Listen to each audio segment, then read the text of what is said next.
President Recep Tayyip Erdoğan has made a major push to paint a picture of the compound where Turkish Islamic scholar Fethullah Gülen lives as a spacious camp in an attempt to contain attacks over his own sumptuous palace, which drew anger from the public, including from within his own party.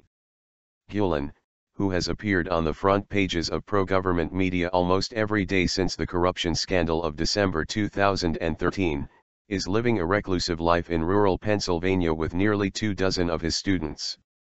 Gülen says he pays the rent for the room he uses in the compound, which belongs to the Golden Generation Foundation, rejecting accusations that the compound is a luxurious mansion.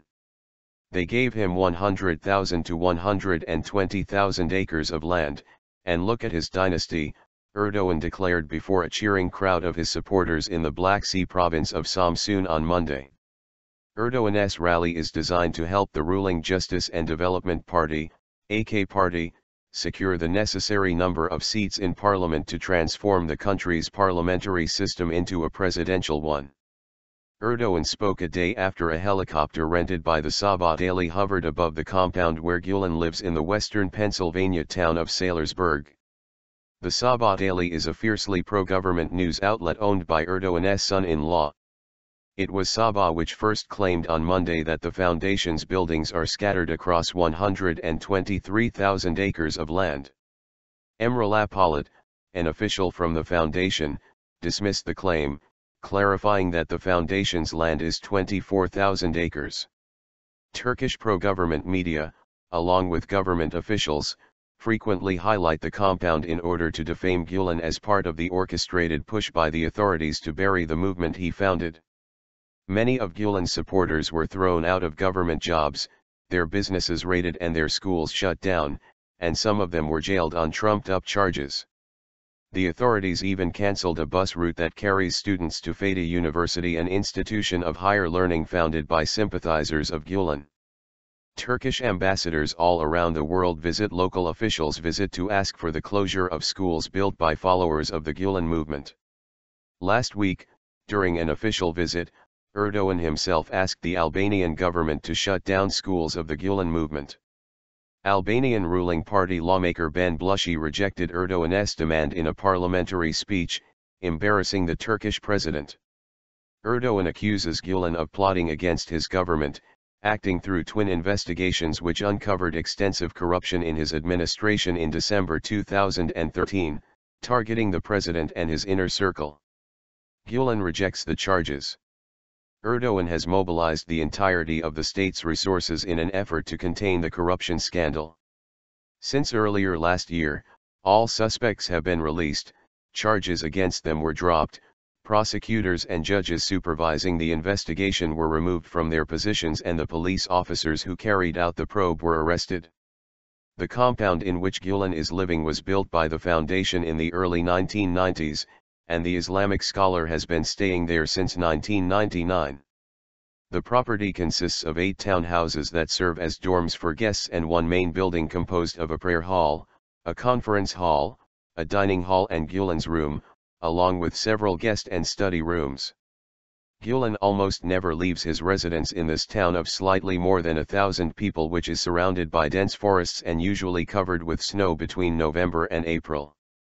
As Turkey approaches key parliamentary elections scheduled for June 7, Erdoğan has sharpened his rhetoric in an effort to at least preserve his support base of more than 40%. Debates surrounding his palace and top Imam Mehmet Gourmet's luxurious car have drawn the ire of many AK party supporters. Government whistleblower Fuat Avni claimed last week that a poll Erdoğan sanctioned showed that the support for the ruling party has dropped as low as 39% and that the pro-Kurdish People's Democratic Party, HDP, has exceeded the 10% electoral threshold. With these figures, assuming that the two other large political parties maintain their own levels of support, the AK party will be forced to attempt to form a coalition government. A poll by Gazetesi, a new research center with little credible history, revealed that AK party rating dropped to 38%. TV channels such as Samanyolu and Bugün constantly highlight Erdoğan's lavish lifestyle, and the cost of his palace is at the center of the criticism. Last week, the authorities moved to take these TV channels off the Turkish state satellites to prevent them from broadcasting in Turkey. In Ankara, prosecutors asked Turksat to cancel their licenses. On Monday, former Erdogan speechwriter and current parliamentary candidate Aydın Ünal likened the Samanyolu and Bugün TV channels to Recep TV, which is banned in Turkey for spreading terrorist propaganda.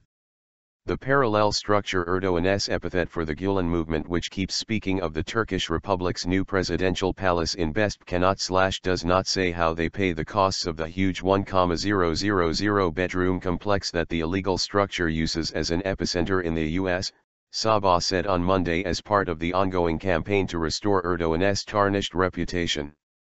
1,000 bedrooms is a famous phrase used to describe Erdogan's own palace. Sabah also said the residence has a parking lot that could take at least 500 cars. A reporter with today's Zaman counted as many as 20 cars in an almost filled parking lot on Sunday, a day when visitors come to listen to Gülen's famous Bambly Sunday talks. The talks are streamed through his website. Even Sabah's own photos showed the small parking lot with only 10 cars parked at that time. Sabah also seems intent on downplaying the monthly bills of Erdogan's palace, officially TL $20 million, $8 million. Sabah claimed at least $100,000 is spent daily for food and personnel in Gülen's compound in Sayırsburg. Polat described the claim as a product of imagination and called the figure ludicrous. He added that the foundation employs only 10 personnel and is a transparent organization inspected by officials, inviting the reporters to take a look at publicly accessible figures. The government's stress on the foundation's premises in this Pennsylvania town is a sign that the ruling party's image has been badly damaged by the debates over the lavish lifestyle of its officials. Gourmet, who was under fire for driving a Mercedes worth TL $1 million, visited Gaza on Monday. Standing outside a building damaged by an Israeli airstrike last summer and with a Palestinian kafir wrapped around his neck, Gourmet pledged that Turkey would help rebuild destroyed mosques in Gaza.